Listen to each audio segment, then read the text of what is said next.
Ngapain sih mesti gini? Kenapa sih tangan mesti begini kalau itu mesti gini? Kenapa sih?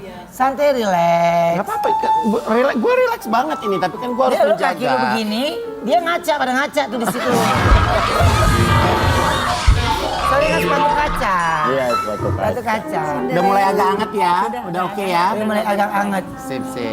Oke, sekarang ini kita ada artikel lagi, coba kita lihat artikelnya. Ragil. Ragil jangan berisik, Ragil. Ragil. Ntar ngomongin gorengan ntar Bentar saya. ya. Artikel. Titik balik Koh Dennis Lim. Dengar ceramah Agim saat kalah main judi. Insyaallah, pertanyaan itu. Itu terjadinya di Indonesia atau di? Oh, di sana di Thailand. Oke. Di Thailand. Dan bukan pas kalah sih, karena jadi bandar kan nggak bisa kalah. Oh, pada saat itu Iya, jadi. cuman emang lagi main, ya iseng-iseng gitu kan. Karena main nemenin teman-teman aja. Jadi udah selesai duluan, yang lain masih dengan urusannya masing-masing. Ya udah lihat-lihat. Barulah lihat yang artikel apa yang kajiannya Agim. Tiba-tiba begitu saja semua kayak berbalik. Ya Allah yang takdirkan itu yang direkomendasikan. Pak Ustadz, Kan muncul. masa Ruben ngajak aku main judi?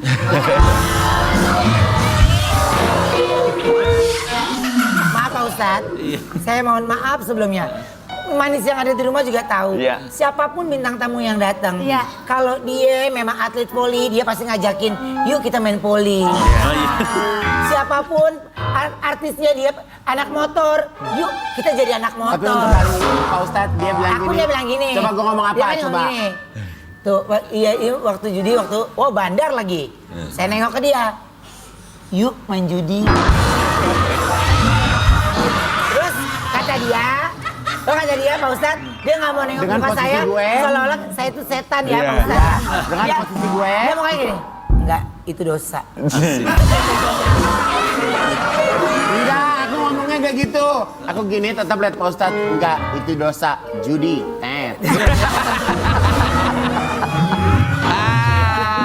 Pakai ada tes. Oke, jadi dulu katanya pas di Kapan? Kok kapan? Nggak ada nggak boleh. Oh, nggak boleh. Bercanda. Dulu katanya pas dipanggil ke Thailand diminta kerja jadi IT. Iya, dulunya nggak langsung buka kasino sendiri, kerja dulu jadi IT di kasino yang sudah ada selama jadi 2 tahun. Punya kasino sendiri di sana. Ya kan 3 tahun, 1 bulan 10 hari di sana, 2 tahun awal kerja, setahun terakhir baru buka sendiri. Oke. Dan ya, berapa lama di Thailand, Pak Ustadz? 3 tahun, 1 bulan 10 hari. 3 tahun 1 bulan. Jamnya emang nggak ingat. Sempat bisa bahasa Thailand Pak Ustadz. พูดภาษาไทยด้วยนะครับ Oh, saya bedang lai le, kerai chai. Mai chai, judi tat. Apa? Apa bahasa Thailandnya judi apa? Judi tat. Bahasa Thailandnya? Tat, judi. Dibalik doang. Dibalik doang. Ini balik doang. Jadi memang pada saat itu lagi dengar ceramahnya. Itu udah sampai di titik bahwa memang sudah tahu kami harus berhenti sih. Maksudnya itu udah sampai di titik bahwa udah di titik punya semuanya, bisa beli apa aja. Ketemu yang lebih kaya dia malah lebih stres, malah nggak bisa tidur, malah harus ketemu psikiater dan untuk tidur harus minum pil tidur. Jadi kami semua udah nyampe di satu titik. Kadang izin ya lagi dugem aja. Kami yang diobrolin kapan ya kita mau sampai kapan hidup kayak gini. Jadi ada warasnya gitu. Cuman tidak punya cukup nyali untuk ninggalin itu semua. Ya, apalagi ngelihat sekeliling memang tidak ada bandar judi yang happy ending, ada yang dikhianatin anak buahnya, ditinggal anak istrinya dan lain-lain. Nah, ketika akhirnya sudah nyampe di puncaknya, Allah kirimkan video itu, baru akhirnya terlihat. Karena waktu itu kan yang jadi masalah pulang ke Indonesia, gue mulai lagi dong dari nol. Entah usaha atau kerja sama-sama mulai dari nol. Gak cukup berani, gak cukup nyali untuk ninggalin semua uang banyak di sana. Tahu-tahu AA bicara tentang yang janin itu tentang rezeki. Jadi udah langsung kayak di. Jadi pada waktu itu semua yang udah Ustadz dapetin di Thailand ditinggalin di Thailand. Tinggalin, bukan dalam keadaan bangkrut, masih running waktu Masih tinggalin. masih ada running. di mana? Masih jadi mesin duit. Pak Ustadz. Di mana taruhnya itu? Yang ditanya kok Nah, nanti maksudnya pas itunya. kesana dia bilang, ini nggak baik, dia akan gitu maksudnya. Ya. Gua akan masuk, ntar kalau misalnya masih ada tempatnya gua akan gini. Judi,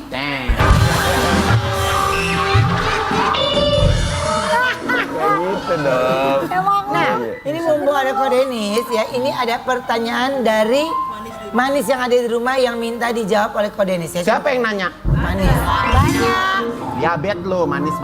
Iya. Oh, kalau sudah terlanjur sakit hati dan sulit menghilangkan rasa sakit hati, juga sudah terlanjur ada hasad dan dengki, dan juga sulit buat menghilangkan rasa hasad dan dengki, bagaimana cara mengobati, menyembuhkan penyakit hati ini? Masya Allah. Bismillah. Langsung Lu dijawab. aja. ketutupan. Ya gue mau begini Istilah ganti sudut pandangnya aja sih. Kalau kita memang sebegitu cintanya dengan pujian makhluk, dipuji itu pasti nyakitin banget. Tapi coba lihat orang-orang yang telah hanya mengejar Allah saja dalam hatinya, mau dicaci, dipuji, sama bunyi ember jatuh, itu nggak ada bedanya, sama aja. Lempeng aja udah hidupnya. Coba kalau misalkan Nabi kita diledekin, dia ngambek, terus nggak mau dakwah lagi. Gimana Islam bisa sebesar ini? Tapi Nabi kita jangankan dicaci, dipuji, udah gitu mau diancam apapun, Allah tidak izinkan terjadi, sehelai rambut pun nggak akan jatuh. Jadi ya justru kadang masalah itu nggak usah diapa-apain, tinggal kita ganti sudut pandangnya, udah selesai urusan. Toh kalau pengen jujur, ketika kita dihina, kehinaan kita yang ada, yang asli, dengan kehinaan yang disebut oleh orang itu, jauh lebih banyak kehinaan kita yang asli daripada yang diucap orang itu. Allah tahu kok kita pas sendiri pernah ngapain aja. Enggak, tuh nggak dibuka sama Allah. Cuman dibuka sedikit, itu pun buat gugurin dosa kita. Apa ruginya? Tambah deket dong ke surga. Bisa jadi kita terlalu cinta dunia atau memang segitu belum pengennya ke surganya Allah. Jadi nggak masalah, nggak masalah. Makin dimuliakan oleh Allah pasti. Oke. Ada lagi? Kenapa kayak kepedesan gitu? Ya, pedes. Jadi, Iya. Ada lagi Pak Ustadz? oh mau tanya, aku ada temen nutupin tulisan. Aku ada temen minjem 30. Wah, yuk siap-siap yuk. Terus janji bayar tahun depan. Tapi pas tahun depan dia belum bayar juga, tapi malah ngejanjin buat bayar lebih jadi 40. Itu gua bagaimana ya? Aku harus terima 10-nya apa termasuk riba? Insya Allah, bismillah. Kabar baiknya dulu ya buat orang ini. Ini hadis dari kitab Sahih At-Targhib wa At-Tarhib karya Syekh Al-Munziri yang ditakhrij oleh Syekh Nasruddin Al-Albani. Ada bab hutang di situ. Kita ngutangin orang, misalkan ngutang tanggal 1 dia janji tanggal 10, ibaratlah 10 juta. Maka dari tanggal 1 sampai 10 kita dianggap sedekah 10 juta oleh Allah. Jadi cara terbaik duit 10 juta pengen ngerasain sedekah 100 juta, yuk pinjemin kok. Misalkan ternyata tanggal 10 dia nggak sanggup bayar, minta tempo sampai entah kapan, maka dari tanggal 10 sampai entah dia kapan dianggap setiap hari sedekah 2 kali lipat dari jumlah hutangnya. Jadi itu sebetulnya bagi yang ngutangin nggak ada kerugian sama sekali, ya. Jadi Yang itu mana ngutanginnya, kalau tidak dibayar pun itu akan berjalan investasi akhirat pahalanya. banget, beneran. Investasi akhirat banget. Yang rugi itu orang utang 1000 perak dengan niat sengaja nggak bayar aja. Biarpun dia puluhan tahun tahajud demi Allah terhalang dari. Terakhir gimana? Yang terakhir gimana, Ustaz? Yang terakhir tadi Pak Ustadz? Iya, kalimat ada terakhir. orang niat pengen berhutang dengan sengaja, dia mah kaya, masa ceban doang ditagih misalnya. Terus dia emang nggak mau bayar karena ngerasa itu diremehkan, meskipun dia tahajud puluhan tahun terhalang dari surga.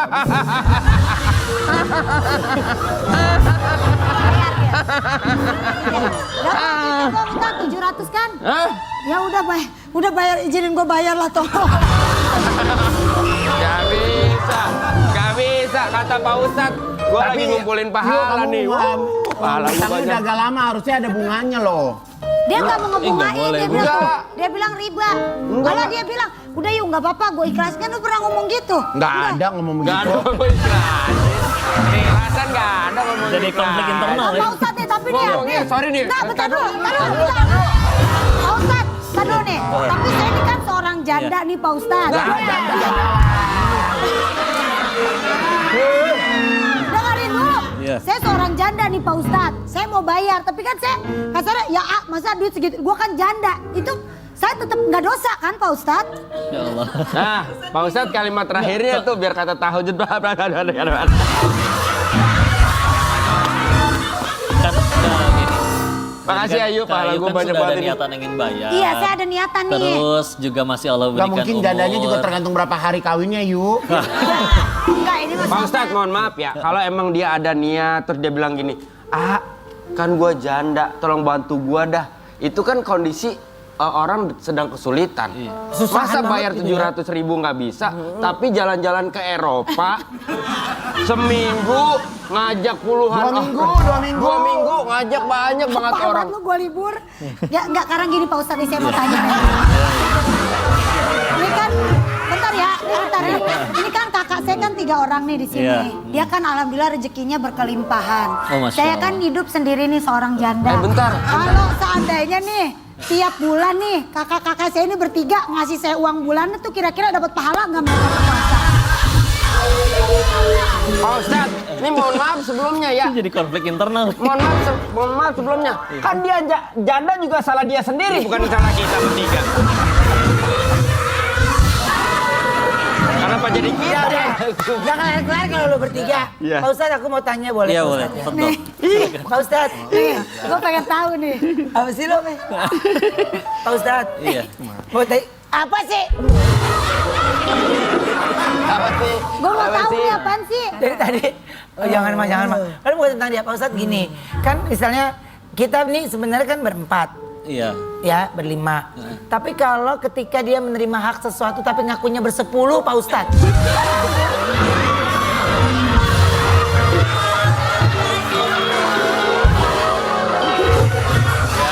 Saya tanya, ada rezeki dari Ivan Gunawan. Iya. Saya bagikan, berapa grup lo?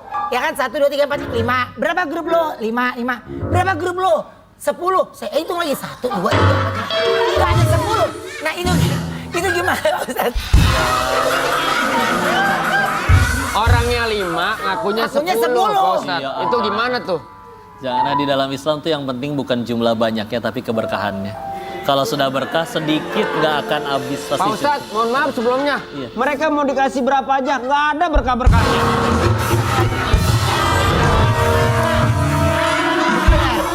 Berarti itu kita udah selesai ya? Ya, udah selesai. Tapi gini Pak Ustadz, nggak ada utang budi, nggak ada HP. Dia minta pertamanya. Kalau jika seseorang minta, beliin parfum dong. Kita bilang iya. Sama sepatu iya. Kita lupa. Ya kan dia minta, kenapa jadi kita yang ngutang Pak Ustadz?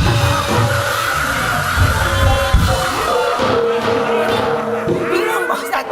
Saya sampai Iya, bingung. betul. Saya sampai datang ke tokonya aja sampai orangnya tahu. Mas, buat grup bandnya ya.